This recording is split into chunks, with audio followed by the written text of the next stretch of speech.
Oke, kali ini kita akan membahas tentang uji regresi linier berganda, salah satu uji parametrik yang mengharuskan kita untuk melakukan uji asumsi klasik sebelum melakukan uji hipotesis ini. Uji regresi itu sebenarnya terbagi dua, ada linier sederhana, ada linier berganda. Linier sederhana, variabel X-nya cuma satu saja. Kemudian linier berganda, variabel X-nya lebih dari satu boleh. Nah, contohnya adalah pengaruh layanan akademik dan citra perguruan tinggi terhadap kepuasan mahasiswa di Institut A. Layanan akademik variabel X1, citra variabel X2, kepuasan mahasiswa Y. Syarat untuk melakukan uji regresi linear berganda itu ada 5, uji normalitas, uji linearitas, uji heteroskedastisitas, uji multikolinearitas, dan uji autokorelasi. Nah, ini sudah disediakan di video sebelumnya, jadi nanti kita kasihkan link di kolom deskripsi. Cuman yang perlu diperhatikan adalah uji-uji ini kemarin digunakan untuk uji regresi linear sederhana. Jadi perlu nanti dalam perhitungannya Anda tambahkan di bagian independen itu X1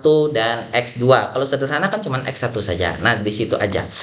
Kemudian ada namanya uji autokorelasi sebagai uji asumsi klasik. Ini hanya berfungsi sebagai uji asumsi klasik jika datanya berupa time series atau rentetan waktu yang berurutan. Misalnya data yang didapat bulan ke-1, data dapat bulan kedua, bulan ketiga, bulan keempat, dan bulan kelima itu dihitung gitu.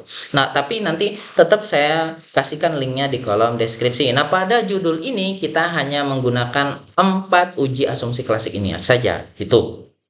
Standar keputusannya adalah jika nilai SIK lebih kecil dari 0,05 berarti terdapat pengaruh layanan akademik dan citra perguruan tinggi terhadap kepuasan mahasiswa. Sebaliknya, jika di atas 0,05 berarti tidak ada pengaruh. Begitu saja.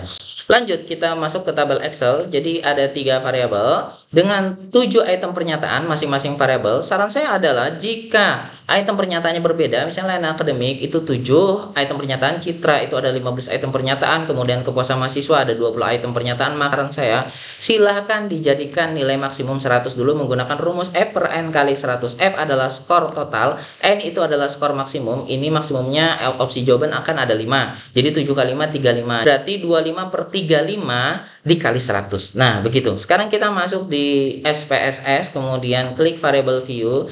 Kita tulis di sini X1, X2, dan Y. Biar ingat, kita tulis di bagian X1 layanan akademik, kemudian citra perguruan tinggi, dan kepuasan mahasiswa. Begitu. Sekarang kita masuk di data view, kemudian kita copy, Ctrl C, kemudian kita paste, kemudian kita copy lagi, kemudian kita paste lagi, kemudian kita copy lagi untuk variabel Y-nya, dan kita paste. Oke, ini lebihannya. Jadi anggap saja datanya cuma sampai di sini saja, begitu. Sekarang kita menghitung uji regresi linear berganda. Regression linear, independennya X1 dan X2, kemudian kepuasan Y. Biasanya tidak perlu dirubah, yang lain juga tidak apa. Kita klik OK, maka akan muncul ini. Nah, model summary itu berfungsi untuk mengetahui besaran pengaruh. ANOVA ini untuk melihat apakah terdapat pengaruh secara simultan bersama-sama, maksudnya layanan akademik dan citra perguruan tinggi terhadap kepuasan mahasiswa. Kalau koefisien itu masing-masing variabel. Jadi pengaruh layanan akademik ke kepuasan mahasiswa, pengaruh citra perguruan tinggi kepada kepuasan mahasiswa, begitu. Sekarang kita masuk di model summary. Itu rumus untuk mengetahui besaran pengaruhnya adalah R kuadrat dikali 100. Nah, maka akan muncul presentasinya. Contoh 0,256 dikali 0,256 itu akan muncul angka 0,065536. Kalau di R-square sebenarnya sudah muncul, tapi di R-square itu dia hanya memasukkan 3 angka di belakang koma. Silahkan pakai yang mana juga boleh.